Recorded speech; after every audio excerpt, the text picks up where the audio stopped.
We are recording. Yay! Okay. Thanks, guys, for being here. I am so excited to have Allie Kintz with us. She is a mama of two. She's been with Plexus for 6 years. Her and I met at the Jules training. So when you hit Emerald, well, at least pre-COVID, you got to go to the Plexus corporate office in Arizona, and you have a training together with some of the top leaders in the company. The corporate staff comes in. I mean, it's amazing. And so Allie and I were in the same class, and we have just continued to, be friends. And our whole group is just a tight knit group ever since we did that class and training together. And so she is a Sapphire ambassador, and I am so honored that she's going to come on and share with you guys. She is on and a top leader on another top team. If you guys know who Cassie and Kyle Rainey are, Janelle Espling, our upline, is touring with Kyle right now. They're going to be, I think, in Arizona tomorrow, which I'm sad I can't be there. But anyway, Allie has been here, I think I maybe said or didn't say, for 6 years. And her hubby is also an Emerald ambassador, and she is going to be our trainer this evening. I'm so proud of you guys for jumping on and investing in yourselves and your business. And Allie, I will hand it over to you. Thanks, friend, for being here. Absolutely. Awesome. I am so excited this many people are here from your team also. I've never spoken with your team, so it's really exciting. I feel like my team probably gets sick of all the things I tell them all the time. But hopefully some of this is somewhat new information, or just maybe a new light bulb moment or refresher for some of you. I recently gave our team some of my top tips for the remainder of the year, and I wanted to pass those along to you guys. And one of my number one things that has helped me in my business is learning how to effectively organize and manage my time, because I was horrible at this for so long. Okay, I became stop and say like amen. Like who? Oh yeah, it is wild. And you never realize how poor you are at managing your time until you have to be like the mom and the wife and the homeschooler and the chauffeur and everything, and run a business, right? And sometimes it's an accidental business. So you fell into it where you weren't really pre-planning your time. And so to kind of be reactive on the back end, I think that's where we find ourselves a lot. And so that was absolutely me. I moved to a new state away from where I was born and raised, just a couple of months into my Plexus business. And thankfully, I was blessed enough to a lot of people trusted me, and my business grew very quickly. But I was like a fish out of water in a new place with no childcare, no family, no friends around, a husband working long hours at a new job, all the things. I felt like I didn't know what was going on. My world was spinning and I had no one to help me. But I knew how Plexus could transform our family's future, so I wanted to run with it. But I found myself as the new mom who was glued to her phone, who was not giving her husband the love that he deserved, who was not giving her new baby the attention that my son deserved. But I was just glued to this business and didn't understand what was urgent, what was important, what needed me now, and where my priorities needed to be. So the first thing I want to tell you is to decide what is not only most important, but what is urgent in that moment. Sometimes it's your Plexus business, but sometimes it's your kids. Sometimes it's your husband. Sometimes it's your own wellness. Sometimes it's your relationship with God. Sometimes it's something else, right? Maybe you're helping another family member or friend with something. What needs you in that moment, and start with the most important, urgent thing, and then work down from there, delegating and asking for help, and being able to set time aside for things where you need to.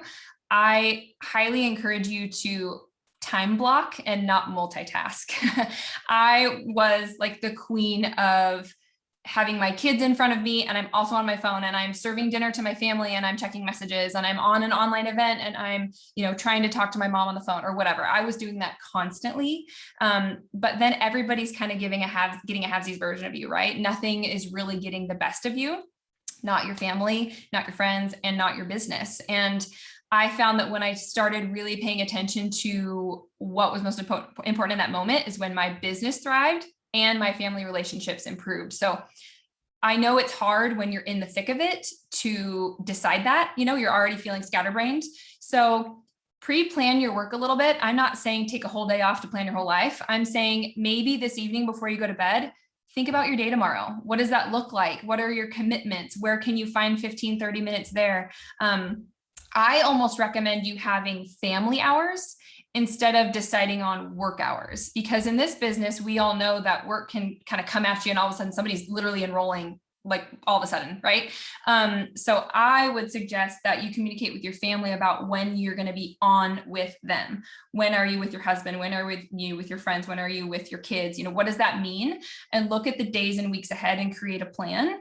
Get their buy-in on that. My kids are only 3 and 6, but you know, my 6-year-old was the baby when I started Plexus. And even at a very young age, I was able to, you know, to set some kind boundaries, like mommy's doing this right now. And I always filled his love tank first. I always filled his bucket and I let him know that like, this is his time to, you know, do something quietly, or it's rest time or whatever. Same with my husband. I mean, husband needs rest time too, but you know what I mean? Like just communicating like I'm with you now, but then I'm going to go do this. And if you don't think you have enough time because you're being spread too thin, I'm going to kindly say that you might be wrong. That might be a little bit of an excuse that we're really used to telling ourselves because there's been a lot of glorification to being busy. There's a lot of attention being put on people that are wearing so many hats and they've got their hand in so many buckets and they're going from left to right and all over and up and down and everywhere and doing everything for all the people all the time. And you don't need to be that person. I know that a lot of us have, you know, full-time jobs, or you've got more kids, or you've got, you know, special needs people to take care of in your life. And we've all got the things, right? Everybody's got the things. But that being said, there are ways to navigate that to where you still can do the things you're passionate about. You can still grow your business. It might just look a little bit different than what someone else might be doing in their business. My schedule as a stay-at-home mom looks very different from the people on my team with 5 kids and work full-time. That looks very different, but that doesn't stop them from working their business successfully just because it looks different than the way I do it.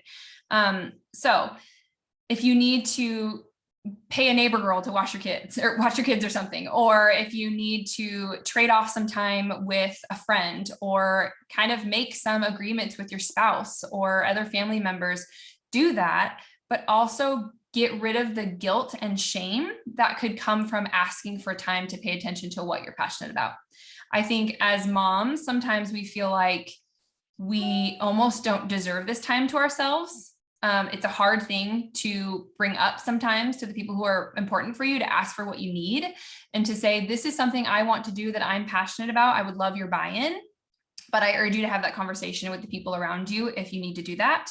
That was something I had to discuss with my husband in the very beginning because he was starting a brand new job and working really long hours and was away from home a lot. So for me to really stand up and say, I know you're working really hard, but I'm working on this really hard too. And I would love your love and support in this to allot me some time where you can take the kiddos and I can work on this. And he didn't realize how passionate I was about this and how much of a difference this could make for our family. And explaining what you're doing with your time is important. I think sometimes family members don't give us that buy-in. If you're somebody with maybe an unsupportive spouse, we have some of those, I've dealt with some of those. They sometimes don't understand what we're doing with that time. And it just looks like we're glued to our phone or we're distracted or we're not paying attention to them or the family or what they think is important. But if we explain to them what we're doing with that time and how it's going to benefit the family, and then you use that time wisely, so it really does benefit your family, that's where you keep that promise and it gets that buy-in and you build that trust. So whoever you need to have a conversation with and really make you the best use of your time, do that. Have those conversations, make promises with yourself that you will use that time as it's supposed to be used, and then don't break that promise. So whatever boundaries you need to enforce, decide what those are. And it doesn't need to be, you know, whole days working your business. It doesn't need to be, you know, 4 hours every afternoon. None of that. It might be 15 minutes in the morning and 30 minutes after the kids go to bed. Or on Sundays, I like to take, you know, an hour and plan my day and maybe write out some content notes or whatever that means for you in your life. Just pick that for your schedule, have a conversation with all the necessary parties and get that buy-in. And then stay true to that because that will build trust. And when you're in that time, be really efficient, cut out distractions. Imagine if you were going to work during that time for somebody else. Have you been productive? Or would you get fired for your lack of discipline? If somebody came to you and said, I need these 6 tasks done by the end of the hour, and they came back in an hour and you said, sorry, I watched this video on YouTube and then I saw my sponsor put these really cute graphics on our team page. So I wanted to save them to my phone and then create a new album, and they're lovely. And no, you would be gone. Okay. You can only do that for so long. So remember that you are your own boss. And as difficult as that might be, try not to fall down those rabbit holes. Think about where you want to be in your business, goals wise, and also just end of the day wise. What are the top 3 things you want to get finished? And take a close look at if your current activity is going to take you there. Later, I'm going to talk a little bit about, where do you want to be in the coming weeks and months and end of the year and all that. But when you're doing your IPAs, a big tip of mine that I've taught my team that's really helpful is do not check your notifications. And don't answer messages that come in, okay? Handle all your outgoing first, and then you can circle back, because once we open that notification box, that is a black hole. There's all kinds of stuff, and you don't want to miss this, you don't want to miss that, and you want to save this, you want to catch those graphics and whatever so-and-so is doing an IPA challenge, and there's all the things, right? But our main business activities are making sure we have content on social media, we're expanding our network, we're engaging with those people, we're reaching out to them, and then following up and connecting with our team, right? There's only a handful of things. And of course, work on personal development. And I'll talk about that in a minute, because that's always important too. But all those main activities can be completed in 30 to 60 minutes. They don't have to be all at one time. I've found a way to make that work in my life, to do them all at once. But I know I have people on my team that work on breaks and lunch hour and bedtime, where they batch a bunch of reach outs on Saturday morning, or whatever that looks like for you. I have people that pre-plan a week of content, because that's how they like to roll. They work long hours. They're on a nurse shift, so they can't really think about content when they're working a 12, 14-hour shift, right? I have people that pre-plan that on my team. But I love to do a power half hour of my business and potential building IPAs.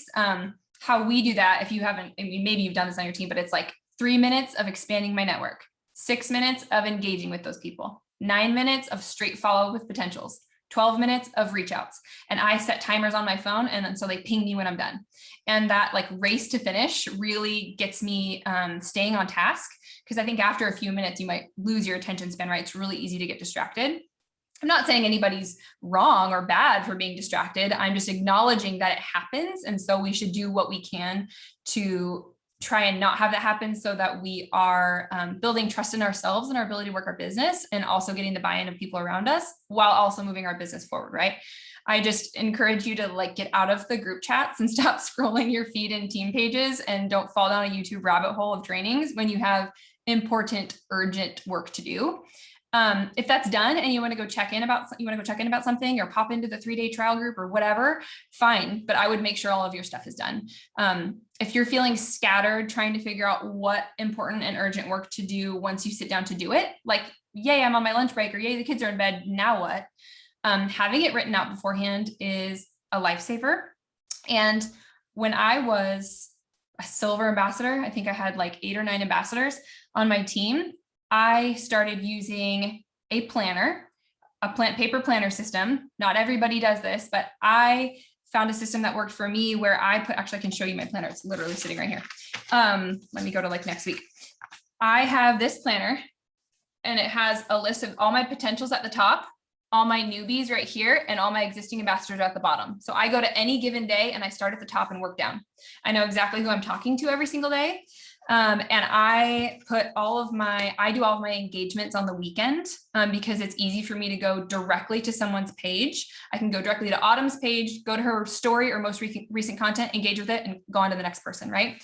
And every time I talk to somebody, I will cross out their name and then write it on the next day that I'm supposed to speak with them. So it's this rolling planner system that has carried me through 6 years of this business. And it's been able to scale with me, so that nobody's lost on a Post-it note. Nobody's in a reminder on my phone, none of that. So I have like, I could even drop Autumn a couple other trainings if you want to see like how I use my planner. Cause I've like taught my team this and it works really, really well. Cause I can sit down and know exactly who I'm supposed to talk to that day and bust it out. And usually 10 to 15 minutes, I've talked to all the names I'm supposed to connect with that day. And then I can focus on growing my network and engaging with new people and stuff like that.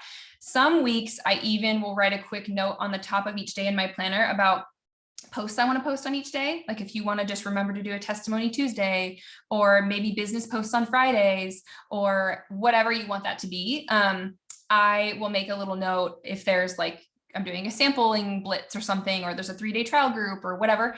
I like to note that so that on that day, I'm not thinking, what should I post today? At least I've got some direction, right? If I can find that post or write that post or whatever and create that content, on Facebook, you know how you can save posts, you can categorize those saved posts. And I have a category or whatever they call it. Maybe it's an album, but a list of saved posts in Facebook that's called This Week.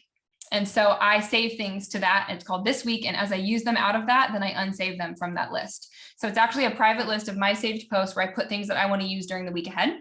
So that's a little tip of mine also organization wise. These things save me time. So I'm not scrolling and trying to figure out what I want to do on each day. Another little organization tip, when I add a new friend on Facebook, which you can do this, I mean, you can write down your engagements and things for Instagram as well. Facebook personally is my bread and butter. It's how I built my business and it still is producing really well for me. So even though I'm on Instagram, I don't grow the same way as I am on Facebook. When I add a new Facebook friend, I add that person to a non-Plexus friends list. And not only is this helpful for viewing content, I can go directly to Facebook and select my non-Plexus friends list and open that. And it's an entire news feed of only non-Plexus people. It's all potentials. So I don't get lost looking at people's Plexus content. It also comes in handy if I'm going to do some reach outs or birthday messages or things like that. When you hover over someone's name, you can look at your friendship and it'll pull up what list they're on. So I can see, is someone on my non-Plexus friends list or are they not, which means they're probably another Plexus person that I love or already on my team or whatever. So that's a really good way to kind of divide your groups so you know kind of who you're talking to and where to spend your time. After somebody reaches out to me or I reach out to them, I have a running list on my phone of everyone I've ever talked to about Plexus ever, and a little note next to them. It's like so long now after like 6 years. But what's super fun is when I go to add another person, I look up and I'm like, oh, that person enrolled. So I take them off the list, which is fun. So it's fun to kind of like, that's just a fun thing for me to keep track of. But as soon as I talk to somebody in my planner, whether it's engaging with them, or it's a potential or it's a newbie or somebody on my team, I always make sure that their name is written on a future date.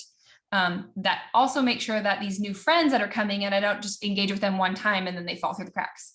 I'm constantly engaging with these people, building that trust, growing that relationship. And I try to engage with them through their stories as much as possible. Some people don't do stories and that's fine.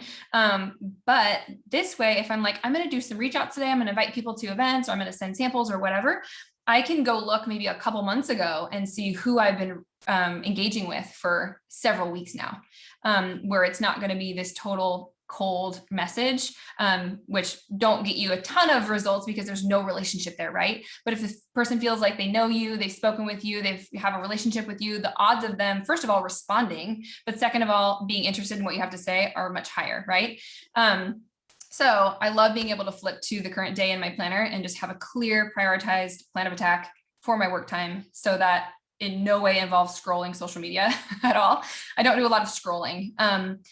But anyway, I encourage you to set aside the time, map it out, use it wisely, and watch your business grow in almost an effortless way. It's bizarre. I actually work much less, but smarter now than when I did when I first started my business. I created a really good system for myself that has been able to scale with me for 6 years and nobody falls through the cracks. And I don't spend time scrolling, searching, any of that. I have a direct plan of attack. So that is like getting organized with all those things is my number one tip. Okay. Can we stop you really fast? Because Yeah. I think people probably have a question. Yes. Sorry. Let me open the chat. Sorry.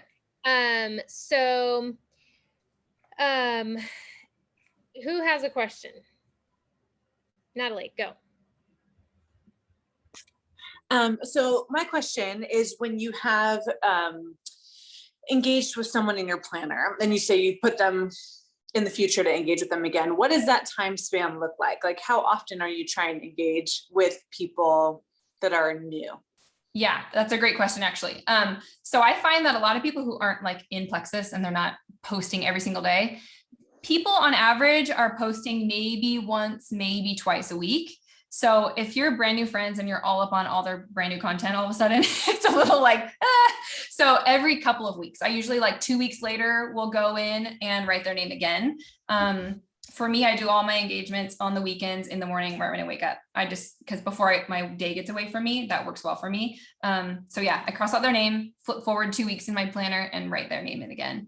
And that can be Instagram handles too, if that works for you. But so yeah, hopefully that's helpful. Okay, then one other quick question. Yeah. You had said when you did your Power 30, 3 minutes for new people, 6 minutes engaging with them, 9 minutes. I couldn't write fast enough. That's okay. I do follow-ups during that time.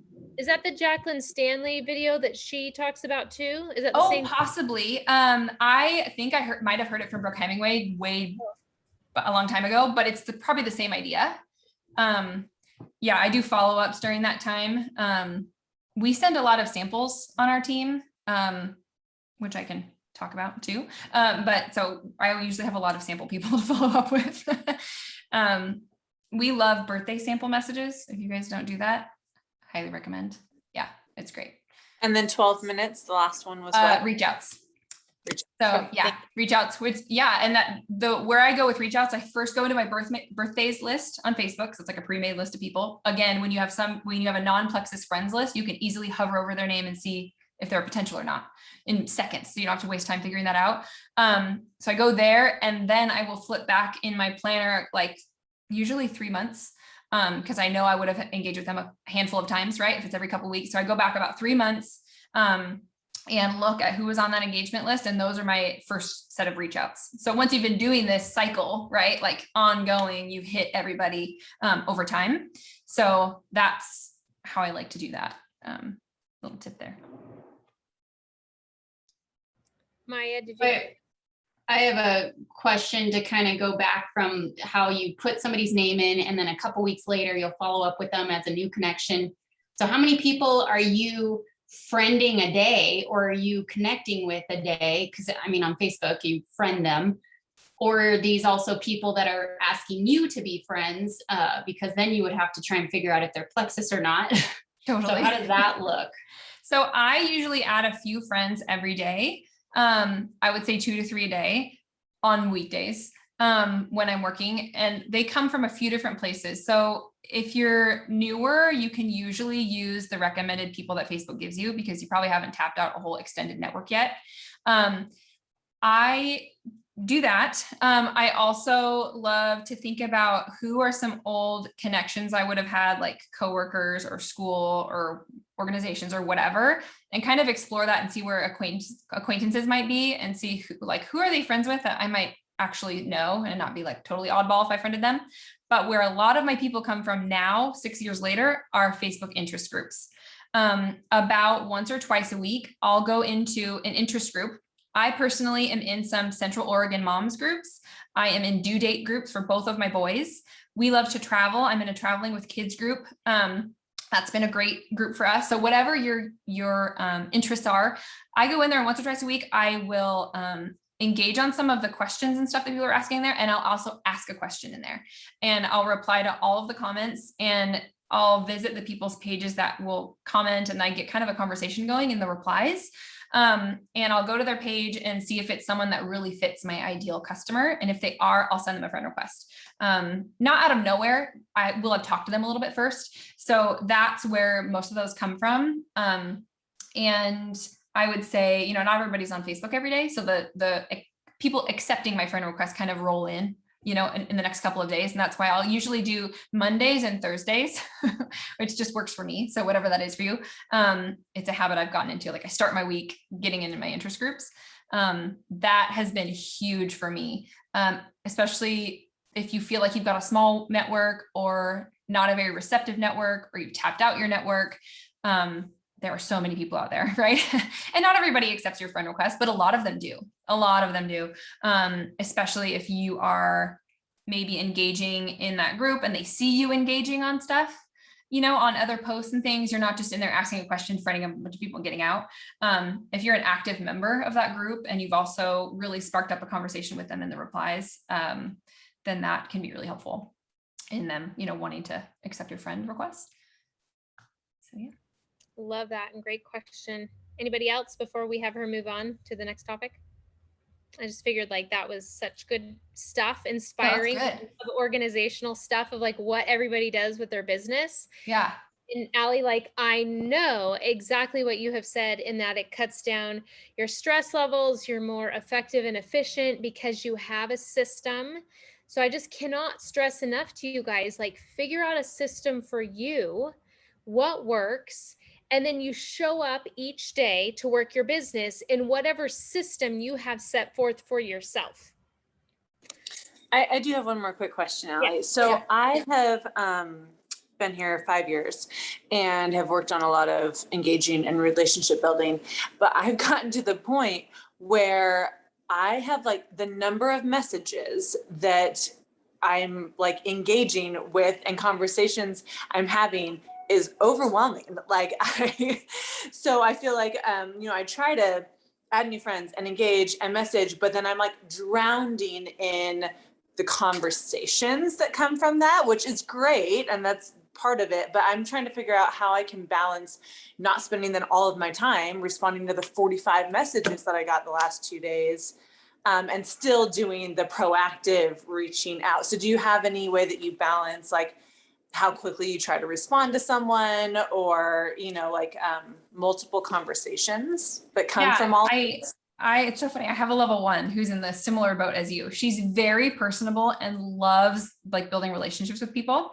And I love that for her, but we have to realize that not everybody needs to hear from us right away. And sort of like understand that. I usually get back to people like within 24 to 48 hours.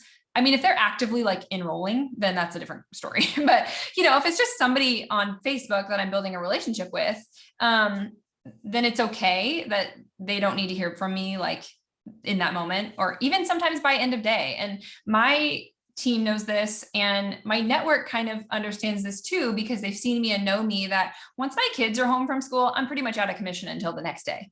So I'm not going to pick up my phone when I'm with my children. And that's a boundary that I have set, and whatever that looks like for you. But if you're finding yourself in like the friend zone and like constantly talking to people, you can consider reach outs to be any type of offer of a sample, or inviting to an online event, or like somebody you've never talked, like you've never actually brought up Plexus to them before. Or maybe there's just a sale going on and you're like, hey, Rebecca, I'm not sure if you've seen, I've been loving what Plexus has been doing for me. They have a $1 membership sale going on right now. Is it something you might be interested in chatting more about? Like, no big deal. And that can be considered, you know, a reach out if you want. And then you kind of know how they're feeling about it, because you never want to be talking to someone just for the sake of a sale, but also you don't want to be using your work time for friendly relationships that aren't really going to produce business results when you're supposed to be working on your business. So if you're trying to prioritize business work during that time, I would make sure that's working for you, if that makes sense. And you're not just like chatting with people. That's why I love the power half hour. Like, I'm like 6 minutes engaged, get out, you know, and whatever I can do during that time is great. And it's okay to like leave the rest. You get a lot done in 6 minutes. You'll be surprised. If you try to race and engage with a bunch of people, you'll probably get 12 to 15 messages done. I betcha. Like, it doesn't take that long. So. I'll add on a question to that. So how often do you personally reach out about Plexus? Like, do you have a system in they stay on your list for this amount of weeks, and then you bring up Plexus, or do you just kind of feel that out? What's your approach with that? So I always try on all weekdays. I try to get 2 or 3 reach outs done every single day, whether that looks like a birthday sample message, or if it's going back and seeing who I've been engaging with and shooting them a message. That's my personal rule of thumb. I have found in my business that about 1 out of every 10 people I speak to is genuinely interested in Plexus. That is a rule of thumb that I kind of live by because I found that to be true. So I know that if I'm talking to 10 to 15 people, new people a week, I'm going to get maybe 1 or 2 people that are genuinely interested. That doesn't mean they're ready to purchase right this second, but I've got a new potential on my list because of that. So by the end of the month, I've got, 4 to 6 potentials that are brand new from that month. So my personal rule of thumb, 2 to 3 on weekdays, Monday through Friday, because that's my work days. I don't do work on weekends, but if you do, then do whatever you need to do. But a lot of times it's birthday samples because I find that people love to be celebrated. People love when your first mention of it is something in a gift to them. But I also find that when you can get in someone's home, in someone's mailbox, on someone's kitchen counter, even if they're not ready to purchase and they're not super interested, once they try it, 6 months, 8 months, next year, they remember that you were the person that sent them a sample. You were the person who first reached out to them about it. So I find that that's a really valuable way to reach out to people. So I usually have at least a couple people who are not potentials on my birthday list every single day. So I would recommend you starting there if you want to do that. But I would say each week, like if sending birthday samples, I probably send a few, 3 or 4 probably out of all those messages, so it just kind of works its way down that way. So it's not like I send 3 birthday messages and I'm sending 3 samples every single day. That doesn't happen. But is that helpful? I don't know. Yep. And do you keep your list of potentials in the notes section of your phone? Yes, I do. Like it's straight, it's pinned. It's literally called interested potentials on my, it's like the most boring list. It's just a straight up notes. So, and I even actually, some of them I put a little asterisk next to their name if they at one time wanted to join and they have not joined yet. That's my little signal to like, hey, this chick was supposed to join and she didn't. So I remember that. I love it. Okay, continue on, carry on. Okay, stop me anytime if you need to, but I am very passionate about organization because I was such a disaster. So I've done a lot of work in that area because it was my pain point for so long. And part of that's very important is setting and tracking your goals. I didn't really know where I was going in the beginning. And so I didn't know what was good progress. What progress did I need to be making? Who did I need to be turning to for help? Like I had no idea. So once I got on a clear path, I realized, oh, I can actually celebrate the progress I'm making, understand if I'm not where I want to be, and I really have some direction. So I'll give you kind of some questions that you can revisit later if you want to work through your goal setting and tracking. But you guys have probably done this as a team, but it's a good refresher to think about as we're heading into the back end of the year, but it'll help you plan out your success because you don't really know what's good and what's off track unless you actually know where your end point is, right? So think about where you might want to be on like December 31st or January 1st of 2022. Now that's wonderful, but to get there, where do you need to be in like October? Okay, so like halfway point, where do you need to be? And to get there, what do you need to achieve in the rest of August and September, to set up October well? What needs to happen? Maybe weekly, maybe not even just month goals. Maybe it's like this week, by the end of the week, I want to do this. Next week, I want to do that.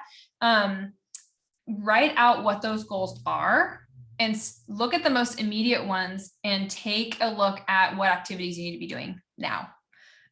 Because that's 2.5 months away is the end of October, right? So you can get some solid work in. And as we've all seen, when you're really consistent with these IPAs and you get super clear on the activities you need to do and start doing them every single day or whatever days they are to you, maybe it's just Tuesdays and Thursdays are huge work days for you or whatever, stick to that. We all have probably seen that consistency compounds. It really does. It compounds. And when momentum season picks up, you are off to the races because you've been literally loading the bases this entire time.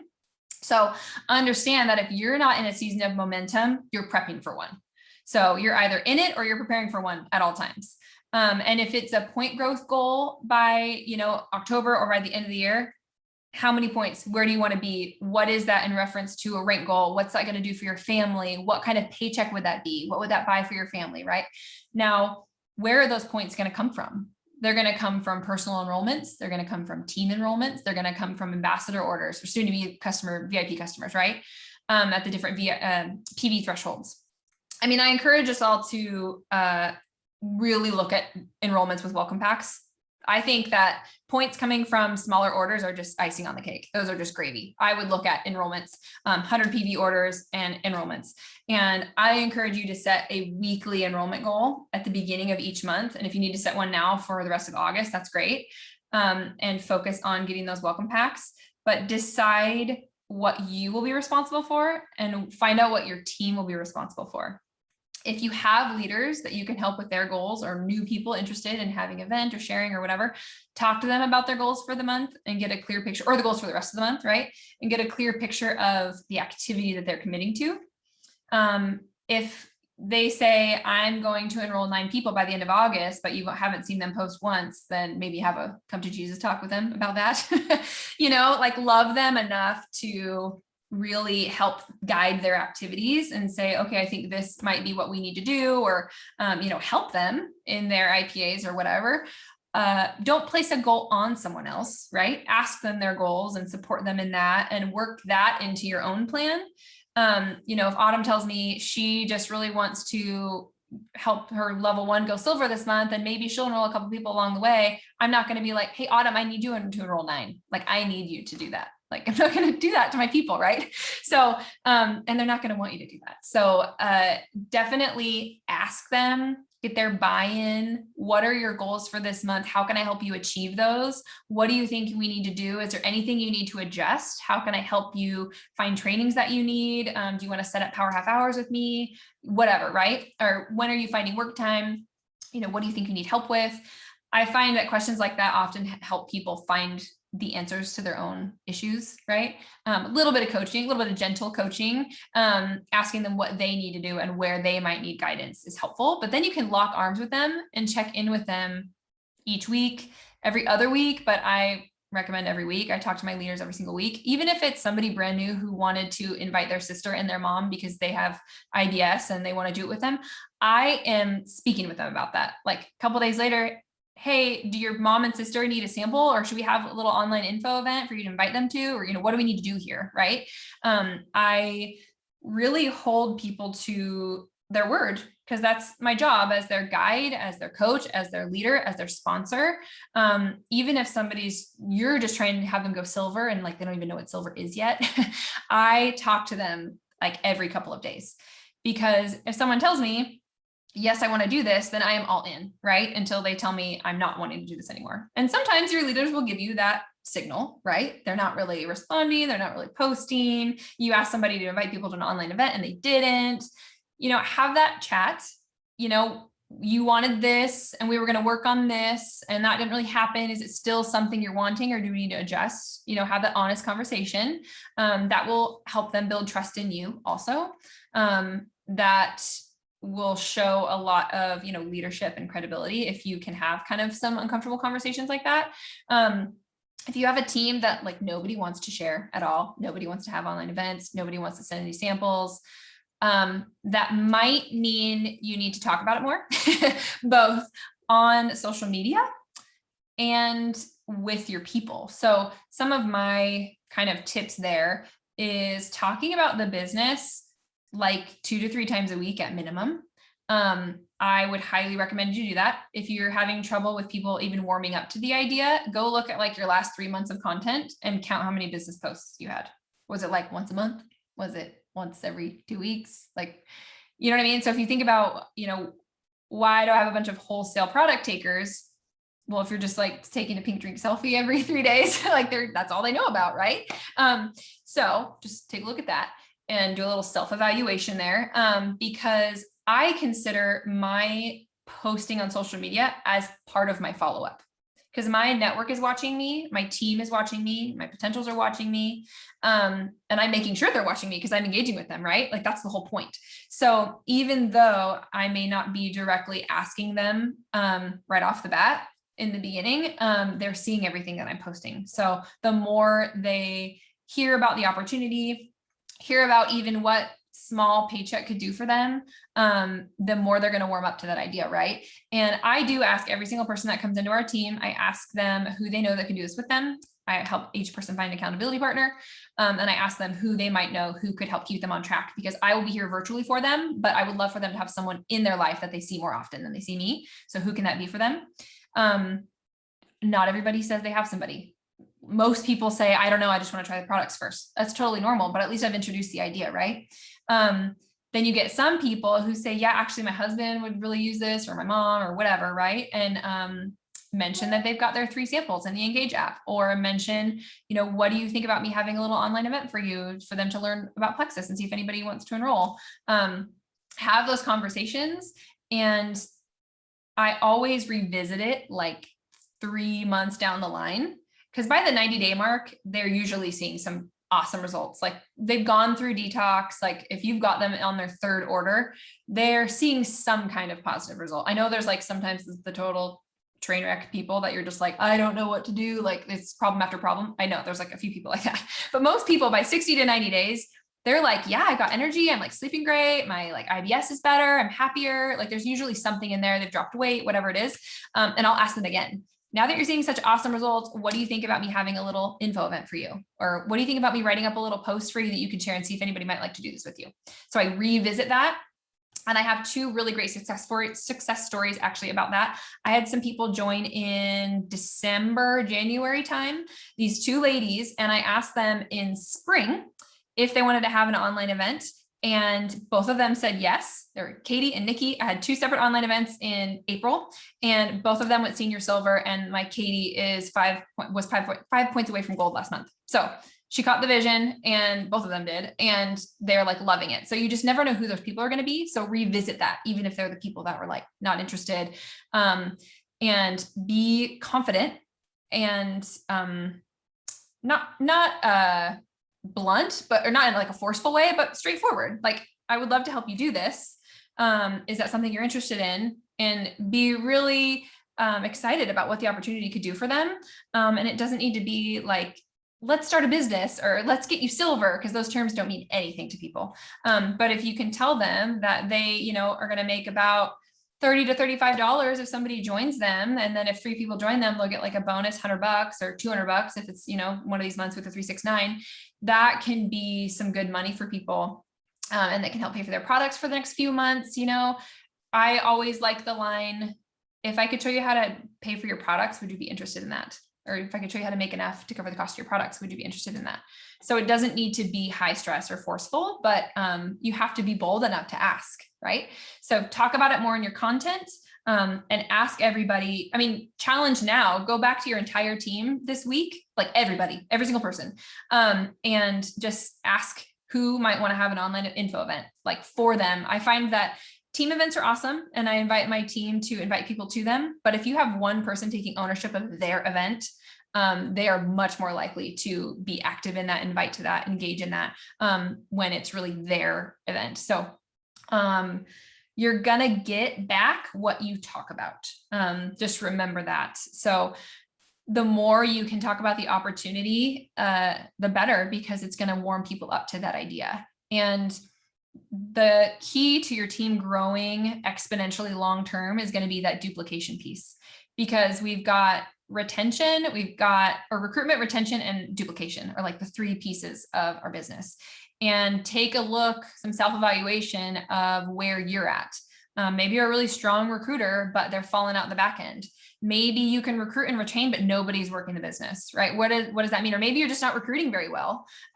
Where do you need to dig in and kind of raise your skill level there? Because not many of us here came into this knowing anything about any of those things, right? Like, we're products of the trainings we've watched and the books we've read, and usually the failures that we have executed, right? That's usually what has happened. And I have failed constantly, all the time, in scripts that I've used, and event styles and posts I've made, and Zoom event, all the things. I have fallen flat on my face, and many, many, many times. And thankfully now this far into it, I've got some tried and true things that I've been mentioning, you know, the scripts and the events and the samples and the systems and all of that I can really turn around and teach my team, but it took a long time to develop those. So pick a big goal, but break it down into smaller checkpoints. Identify leaders or any individual that might be interested in contributing to that as it pertains to their goals so that they're bought into it. And even if it's somebody you are explaining how to make, you know, that $200 and that could pay, you know, for your triplex and then some over the next couple months. Maybe it's just those people, and internally you're thinking, okay, you know, I'm gonna help her enroll 3 people, so she gets that bonus, so she can get her products paid for, which will help with her retention, right? For next month. And so that's part of your goal, and make sure that you are really closely working with those people and understand where your time is best allocated. Okay. It's not chasing down the person that keeps quitting and is all talk and no action. Okay. For whoever needs to hear that, your time is not well spent dragging people who are not interested. And that's where sometimes those conversations about, you know, you said you wanted to do this and it's not really working out that way, or how's that going? Is it still something you're interested in? And if they're like, you know what, not right now, then you're like, sweet, I don't have to really waste my time on that, right? Like love them and support them, but it's not the season for everybody to be running with you, and that's okay. But tracking your goals weekly so you can pivot or adjust where you need to is huge, because maybe, you know, Susie over here that was going to go silver is now like totally uninterested and not doing great and whatever. Right. And she's kind of flaking out, and you're like, all right, I got to pivot and find somebody else. And you don't want to have this like desperate energy about it. Like, oh my gosh, now I'm wallowing in this hopelessness that I'm never going to achieve my goal. Right. You want to make sure that you've got your head on straight, a lot of irons in the fire. You've got your recruitment, retention, duplication, kind of all the wheels spinning at the same time. So that if you need to pivot and turn up the heat in any one of those areas, you can. But you won't be able to if you don't have, you know, a system and an understanding of what needs to happen in each place. So kind of relating to your goals, look at what category really needs the most attention, but understand that we are not going to achieve every single goal that we set. So be ready for that. But like, don't you dare abandon a goal when you miss it. Okay. Just move the timeline, move the finish line, but do not change the goal. I was so close to Ruby before my first convention. I missed it by the skin of my teeth. And I cannot tell you how bitter I was going into that first convention, sitting in the senior gold training thinking, I should have been a Ruby. I should have been a Ruby by now. I literally had that attitude. And I had to reflect and say, no, there's a reason why I'm in this training. There's a reason why I'm hearing this senior gold training. And I picked up a lot of some of the tips that I share with my team now. And the best part about that was I didn't realize that somebody on my team coming behind me ranked gold just in time to go to that convention and sit in that training with me. And I got to sit next to her. And there was a reason why she's now a senior Ruby on my team, one of my top performing level 1s. There was a reason why I spent that time with her.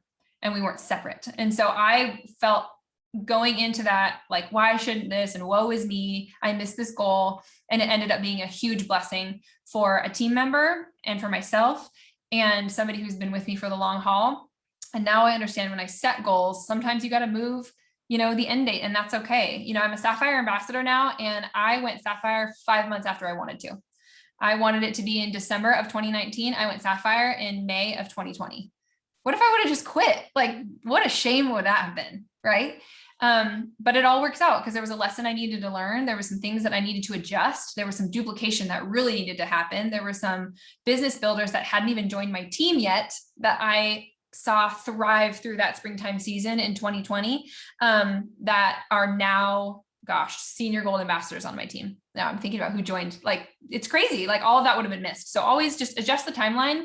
Keep moving forward because you'll end up so much further than you would have been had you never even made that goal. So you'll find yourself with some great forward progress, even if you don't hit the goal. So any questions about goal setting before I kind of move on to the next thing? I think we're good. This is all just like fabulous. Okay. I'll try to wrap this last one up super fast, but I've kind of alluded to this a little bit earlier, but my last huge tip that I told my team and I'll share with you guys is continuously be evaluating yourself and growing as a leader. We have got to take responsibility for our business. We've got to take ownership. Like I said, we are our own boss and we need to act like we've got a boss, okay? Or else we're going to be fired. And sometimes that feels like losing support from our family or losing faith in our own ability to achieve things in our business. And sometimes that feels emotionally different, but it's usually as a result of what sort of actions we've been taking. And a lot of times it's how we're thinking about those actions, that we feel like we're scatterbrained and I can't do this, or I don't know where I'm going. I don't have any goals. I don't have these business builders, whatever. We can get in this spiral of negative self-talk. But if we're like, no, I have the people I need right now, I'm going to recruit, I'm going to retain, I'm going to, follow up and duplicate. I'm going to help people go silver. I'm going to learn how to do that. I'm going to take all these tips, seek out the information that you need, coach yourself and be willing to coach your team and love on them enough to help them succeed, asking them, some of the questions I was talking about earlier, and improve and raise that leadership lid and invest time, sometimes money, if it's buying a book, right? I'm not saying thousands of dollars, but like sometimes you got to go buy a book to learn about some better time management, or learn how to have better self-talk or better daily habits or whatever, and invest in yourself and your business. Or if you need to take a Facebook class, like take a Facebook class, Instagram class, I don't know. If you need to learn to use like presets, right? I don't know what it is for you, but do that, whatever is going to help you more confidently show up in your business. I urge you to do that. Sometimes spending money is sending a sample. Maybe it's a few bucks on a sample for a person that in 6 months might finally buy a welcome pack and turns out they're a lifer in Plexus, and later they become, an Emerald Ambassador on your team, right? You never know who that's going to be. But if we don't invest that time and sometimes money, it's never going to come to fruition, right? And if we quit now, we're kind of cheating ourselves out of all the success that we could have in the future by quitting on our goals too soon. But know that we're not like responsible for everyone else's happiness and success, just as if you have a leader that's doing really well, you would never take all the credit for their success. Know that you're not responsible for their quitting or their failure or whatever. And I don't really think anybody really is a failure. It's usually, I think we tend to take things personally when people quit. Either it's on their business or on their health or whatever, but we got to understand that everyone has a different mindset, different experience, different, place in their life and business. Everybody's got their stuff, like I said earlier. So we need to love people where they're at and not take it personally when other people make choices that are out of our control, but we only need to be responsible for what we can change. And that comes with looking internally and feeling like, where are my blind spots? Where am I being held back? Where is the weakness? We need to know that, not dwell on it, but understand this is something I could build up that would really help my business, or something I can delegate. If it's somewhere where you can raise up leaders on your team and give them some leadership opportunities that you can kind of hand off and help them grow in their confidence. Understand where those places are, where if you might be holding back yourself or your team, go out and work to diligently improve that. If you're lacking skills, go learn. There's a plethora of information out there on the internet for free, like straight up free, and so many amazing books to read. Leaders ask for help. Okay. You've heard the term leaders are learners. Leaders are readers. It's because leaders are constantly seeking new knowledge and new skills. So think about what information is coming into your brain, into your business, into your life right now, and what needs to be coming in. What do you need to learn? Talk to your sponsor if you need help deciding what that is, or some guidance on, what's the next step in my business. Look at who you're associating yourself with and who you're allowing into your mind and your life. That goes for chats too. I know some chats that can get negative and whiny, and I'm like, get me out of here. I don't need to be in this. There's that saying, show me the 5 people you spend the most time with and I'll show you your future. I don't know if you've heard that, but I take that to heart big time. I actually take a lot of pride in how wonderful my friend group is, how wonderful my leaders are, how wonderful my team is. Very uplifting, positive, go-getter type people who have seen a lot of success and are still working towards that. So seek growth all the time. Fail forward, stretch the limits of what you think you can do. You're so much more capable than you realize, and get comfortable with doing things afraid. and you're gonna screw up. You're gonna sound like a fool sometimes. You're gonna say something dumb. You're gonna say something wrong. You're gonna, it happens. It's happened to me too. And we're all like innately afraid of uncertainty and failure. But the trick is to really like become friends with that fear and know that something great lies on the other side, right? It's okay if I'm nervous. It's instead of saying I'm so nervous or I'm so anxious, turn that feeling into I'm so excited. I'm so excited about this. Right? Like, that's why I'm like, my heart is palpitating and I'm like, I'm sweating. I'm like, pits are sweaty. Like, I'm so excited. I'm so excited. Right? So the words we use to ourselves are really important. Always be reading, read a book each month if you can, or 10 pages at bedtime instead of scrolling on your phone. Try that. Or if you fall asleep before 10 pages, I see you. I'm one of those people. But feed your mind with positivity and strength and belief and growth. And if you need to watch Diamond Docs, do that. Not the garbage on TV. I mean, if it's helpful TV, great, but there's not a ton of that out there. So, but get rid of like negative self-talk and other people's drama. I could give you a bunch of book recommendations or something if you want, but that's basically what I want to leave you with is to, when we get off this call, find a category that you can grow in and take action to recover that, weakness or build that weakness so that you can move your business and your leadership forward always. So. Okay. This has been so good. So refreshing. So refreshing. Good. And I just want to like recap some of my like things that you said that I just love. So I love the family hours, especially, and that might not make sense to some of you, but I am so with Allie, and some of you are too, where you can just do plexus so much all day long that you can almost do it too much, So it's, if you're not like that, then that doesn't apply to you as much. But for a good couple of us on here, I know that that's the case. So I love that. And then get rid of guilt and shame for putting something into what you're passionate about. So don't have any guilt and shame about that, about plexus, and obviously talk with your family. And then imagine if you worked for somebody else. I love that, because like if they're going to check in on what you've been doing, what in the world have you been doing? Like, have you actually been working and doing things that are income producing or not? I love that you brought up the friends list option on Facebook, because that's not something that we talk a lot about. And I actually, gosh, I think years ago I had started something like that, but I actually have a whole Mexico friends list. So like when we opened in Mexico, I had all these friends and I kept, tagging them as Mexico. So I can flip to that friends list and see all those friends from Mexico, and interact with them. But I'm glad you brought that up, because that is such a helpful, useful tool that some of you should maybe really consider doing that. And you could probably start off with, printing out your whole friends list and just kind of working through a couple day by day. And then, as you connect with people, maybe, start putting them in a list.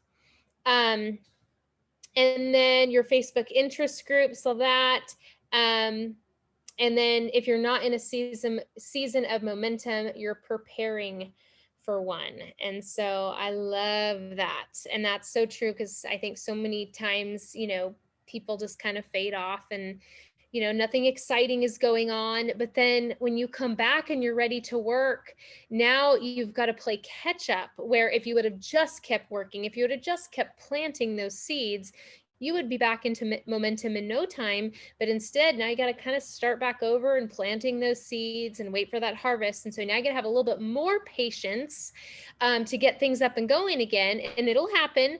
But just, you have been such a beautiful example of like organization and just living life with a successful business, and just such knowledge and wisdom. And we had a couple things in the chat that I want you to just make sure you see before we jump off here. Let's see here. Did you see, I assume you wake up early before the family and kids. Is that when you do your power half hour? What's your morning routine look like? So on the weekends, I wake up before my family to do all those engagements. During the summertime or like whatever other days when like the kids are home, I heavily enforce a quiet hour in our house. I'm like, don't talk to me. This is what I would get to do, what's important for me. And you guys need to all be, I mean, my youngest is 3 years old. So some of you, that needs to be finagled a little bit because you've got like an infant or something. But I was the nap time superstar for like the first 2.5 years of my business.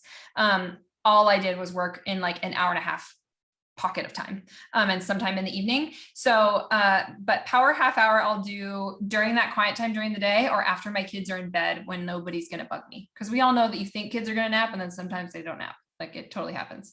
So, on the weekends I do get up early and I let my kids just like do as they may. I'm like, wake up if you want. Like I'm doing my engagements, literally in my bed, like on my phone in my bed, and then I'm done. It's family time. It's weekend time.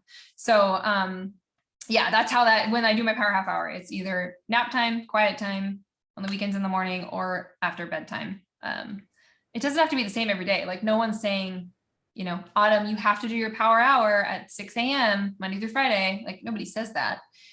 Also a little tip for you. If anybody wants to do this, you don't have to do it, but I started, it's called 30 for 90. And I challenged my team to doing 30 minutes of work, a power half hour for 90 days straight in this third quarter of Success Sprints.